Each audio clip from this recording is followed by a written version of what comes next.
Hello दोस्तों, स्वागत है आप सभी का आपके अपने चैनल गुरुमंत इंस्टीट्यूट में। आज से हम एक नई शुरुआत कर रहे हैं और ये सीरीज आपकी रेगुलर चलेगी। इस सीरीज में हम आपको एनसीईआरटी क्लास 12 का फिजिक्स का सॉल्यूशन कराएंगे। आज आपका चैप्टर 1 से सॉल्यूशन कराएंगे। इसमें आपको एनसीईआरटी जो किताब है आपकी फिजिक्स की, उसके जितने भी क्वेश्चंस हैं, यानी कि जितने भी एक्सरसाइज में जो क्वेश्चंस दे रखे हैं, तो उनके न्यूमेरिकल्स को सॉल्व कराएंगे। ऐसा क्यों? क्योंकि यही चीज आपके आईआईटी के और नीट के एग्जाम में आती है। फिजिक्स के क्वेश्चंस जो भी रहते हैं वो सारे एनसीईआरटी से आते हैं।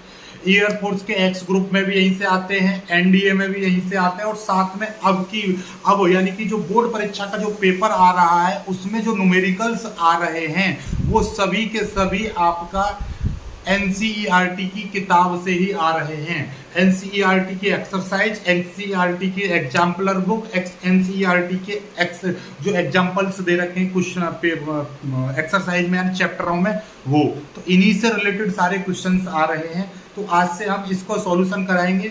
शुरुआत में हम एक एक वीडियो है ना, एक एक दिन में दो दो चार चार वीडियो डाल दिया करूंगा, लेकिन थोड़े थोड़े प्रश्न कराऊंगा। क्यों? क्योंकि आप वीडियो को देखते नहीं हो। लेकिन जैसे जैसे वीडियो पर आप थोड़ा सा अच्छा रेस्पॉन्स देने लगोगे तो बड़ा बड़ा वीडियो बनाऊंगा मैं, जिसमें 8-8, 10-10 एक बार में खत्म कराऊंगा प्रश्नों को। ठीक है, आज हम पहले चैप्टर जिसका नाम है वैद्युत आवेश एवं क्षेत्र, उसका पहला प्रश्न देखिएगा 1.1। ठीक है, 1.1 का मतलब ये है, तो पहले चैप्टर का पहला प्रश्न क्या है। क्वेश्चन को देखिए। सबसे पहले फिजिक्स के न्यूमेरिकल्स करने के लिए 3-4 स्टेप होते हैं जो फॉलो करने पड़ते हैं। पहले क्वेश्चन को ध्यानपूर्वक पढ़िए, फिर उसमें छांटिए क्या दे रखा है, फिर उसके बाद में क्या चीज पूछी है, फिर उसके बाद में क्या आपको फॉर्मूला लगाना है, फिर उसके बाद में कैलकुलेशन, फिर उसके बाद में मात्रक सहित आपको उत्तर लिखना होता है। वही चीजों को हम फॉलो करेंगे, हर स्टेप बाय स्टेप चलेंगे। सबसे पहले हम इसमें देखेंगे, पहले प्रश्न को पढ़ेंगे। क्या दे रखा है? वायु में 30 सेंटीमीटर दूरी पर रखे दो आवेशित गोले, इतने इतने आवेश है, दो आवेशित गोलों पर इतने इतने आवेश है, एक पर आवेश इतना है, एक पर आवेश इतना है, उनके बीच वैद्युत बल। तो मतलब क्या, आप सोच के देखो कि दो गोले हैं, एक गोला यहाँ पर है, एक गोला यहाँ पर, एक इस पर कुछ आवेश है, इस पर कुछ आवेश है, दोनों के बीच की दूरी कितनी है? 30 सेंटीमीटर है। बस यही है ना। चलिएगा, तो अब लिखेंगे दिया है, क्या दे रखा है सवाल में वो देखिएगा। यहाँ से आपका सॉल्यूशन हो रहा है। क्या दे रखा है सवाल में? सवाल में आपको दे रखा है 30 सेंटीमीटर दूरी पर, यानी कि ये आपको दे रखी है आर कितनी दे रखी है? 30 सेंटीमीटर दे रखी है। दूरी का मात्रक सदैव मीटर होता है, एक सेंटीमीटर में दे रखा है तो आपको मीटर में बदलना पड़ेगा।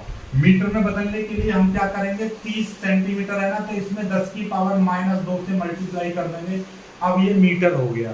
सेंटीमीटर को मीटर में बदलने के लिए 10 की पावर -2 से मल्टीप्लाई करनी पड़ती है। ये अपने भेजे में, अपने खोपड़े में, अपने मस्तिष्क में इंस्टॉल कर लो सॉफ्टवेयर की तरह। ठीक है, कि भैया सेंटीमीटर से मीटर बदलेंगे, 10 की पावर -2 से मल्टीप्लाई। फिर दो आवेशित गोले हैं जिन पर एक पर इतना आवेश, एक पर इतना आवेश, यानी पहले गोले पर आवेश हमने मान लिया Q1, एक आवेश आपको दे रखा है 2 × 10 की पावर -7 कूलम, और दूसरा आवेश दे रखा है 3 × 10 की पावर -7 कूलम। कोई दिक्कत नहीं है, टेंशन नहीं लेना है, समस्या का निवारण होगा, हर प्रॉब्लम का सॉल्यूशन होगा। ठीक है, चलिएगा। अब आपसे वैद्युत बल आपसे पूछा है, ओके, वैद्युत बल आपसे पूछा है, नो प्रॉब्लम। अब यहाँ से आगे की चीजों को देखो। हम सूत्र कौन सा इस्तेमाल करेंगे? सूत्र कूलम के नियम से एक सूत्र था, F बराबर 1/4πε0 Q1 Q2/r²। ये है सूत्र। ठीक है, यहाँ पे सारी वैल्यू रखनी है। आपके दिमाग में आ रहा होगा सर इसकी वैल्यू कहाँ से लेकर आए? कोई दिक्कत नहीं है, ये अपने आप में कांस्टेंट होता है। इसकी वैल्यू होती है 9 × 10 की पावर 9। ओके, Q1 की वैल्यू आपको पता है, Q1 की वैल्यू कितनी है? 2 × 10 की पावर -7। Q2 की वैल्यू 3 × 10 की पावर -7। ठीक है, और r² की वैल्यू देखिएगा 30 × 10 की पावर -2, तो इसको लिख देंगे 30 × 10 की पावर -2 का स्क्वायर। देखिए, आप चाहो तो यहीं पर एक लाइन और बढ़ा दो, एक लाइन और बढ़ा देंगे, एक 0 से ये घात खत्म हो जाएगी, तो यहाँ पर कितना बचेगा? 3 × 10 की पावर -1 बचेगा। -1 क्यों बचेगा? जरा सोचो दिमाग में, दिमाग को एक्सप्लेन कराओ कि ये ऐसा क्यों हुआ। क्योंकि इसका मतलब ये है, 3 का मतलब क्या है? 30 गुणा 10 की पावर -2 है, तो इसका मतलब है 3 गुणा 10। 30 को लिख सकते हैं 3 गुणा 10 गुणा 10 की पावर -2। 10 का मतलब होता है 10 की पावर 1, तो 3 गुणा 10 की पावर 1 प्लस की 10 की पावर ये 2 माइनस की है, तो माइनस का 1 बचेगा। तो याद रखिएगा जितनी जीरो खत्म करोगे उतनी घात उसमें प्लस की जोड़ देंगे। तो माइनस का 2 था, एक जीरो खत्म करी तो मैंने एक घात प्लस की जोड़ देंगे, तो यहाँ पे माइनस का 1 बचेगा। ठीक है, तो इसलिए 10 की पावर माइनस का 1, तो इसीलिए लिख देंगे 3 गुणा 10 की पावर -1 का होल स्क्वायर।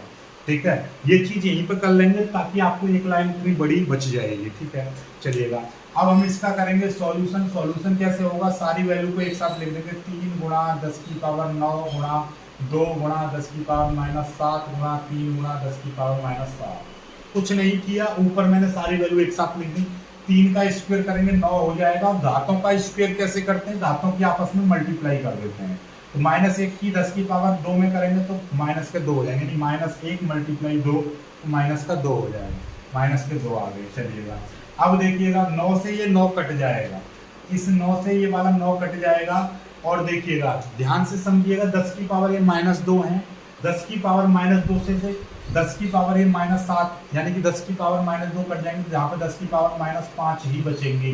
तो बचेगा क्या आपका 2 और ये 3, यानी कि 2 गुणा 3 बचेगा, फिर गुणा 10 की पावर ये 9 बचेगा प्लस का, 10 की पावर ये कितनी बची, -5 बची, गुणा 10 की पावर ये -7, 3 दूनी 6 कर देंगे, 6 गुणा 10 की पावर कितना हो जाएगा, ये 9 है, और 7 5 कितना हो जाएगा, -12 हो जाएगा। ये प्लस के 9 ये -12, तो 6 गुणा 10 की पावर कितना हो जाएगा, 9 में से 12 जाएंगे, नहीं जाएंगे, लेकिन 12 में से 9 चले जाएंगे, -3, क्योंकि ये माइनस के हैं, माइनस के ज्यादा है तो माइनस के आएंगे। एफ बराबर इतने, और न्यूटन जरूर लगा दो, एन का मतलब इतने न्यूटन बल, इतने न्यूटन का बल लगेगा। समझ में आ गई बात, चलिएगा। तो ये आपका उत्तर हो चुका है। एक चीज और सीख लो, यदि आपको ये समझ में नहीं आए कि ये मैंने कैसे काट दी, तो ऐसा समझ लीजिएगा, यहाँ से मैं एक चीज और मैं आपको सॉल्यूशन बता, 9 से तो 9 कट गया, 2 गुणा 3, यानी 2 गुणा 3 बचा। ठीक है, गुणा, अब सोचो यदि ये 10 की पावर 9 है प्लस का, और ये 10 की पावर -7, तो -7 10 की पावर -14 हो जाएंगे, और ये वाला 2 जो माइनस का 2 नीचे था तो ये ऊपर चला जाएगा, तो प्लस के 2 हो जाएंगे। ठीक है, तो कितना हो जाएगा, बात वही करेंगे, 3 दूनी 6 गुणा 10 की पावर 9 2 11 हो जाएंगे, गुणा 10 की पावर -14, 14 में से 11 जाएंगे तो कितने बचेंगे, 10 की पावर -3 बचेंगे। बात वही आई है, आप चाहो तो आप इस तरीके से भी कर सकते हो यहाँ से, या ऐसे कर सकते हो, आपकी इच्छा है। याद रखिएगा, यदि नीचे वाली जो घात होती है ऊपर जाएगी तो प्लस की हो जाएगी, या फिर इससे नीचे से ऊपर वाली घात को काटोगे तो डायरेक्टली काटोगे, माइनस वाली से माइनस वाली घात कटेंगी। 10 की पावर -2 था, ऊपर 10 की पावर -7 थी, तो माइनस से माइनस कट जाएंगी, तो ऊपर -5 बचेंगी। ठीक है, ये बाकी जो कहते हैं। ठीक है, चलिए जल्दी से कर लीजिएगा। क्वेश्चन आपको समझ में आया है तो वीडियो को लाइक करना, शेयर करना, इसी तरीके की वीडियो लेकर आते रहेंगे। ठीक है, चलिएगा, बहुत ही शानदार प्रश्न लेकर आएंगे, हर प्रश्न को लगातार करते रहेंगे, इसी तरीके से आगे और बढ़ाएंगे। ठीक है, उम्मीद है कि आपको ये सीरीज पसंद आएगी, और इसमें हर चैप्टर के चलते रहेंगे न्यूमेरिकल्स। ठीक है, चलिएगा, तो वीडियो को लाइक करके शेयर करना। जय।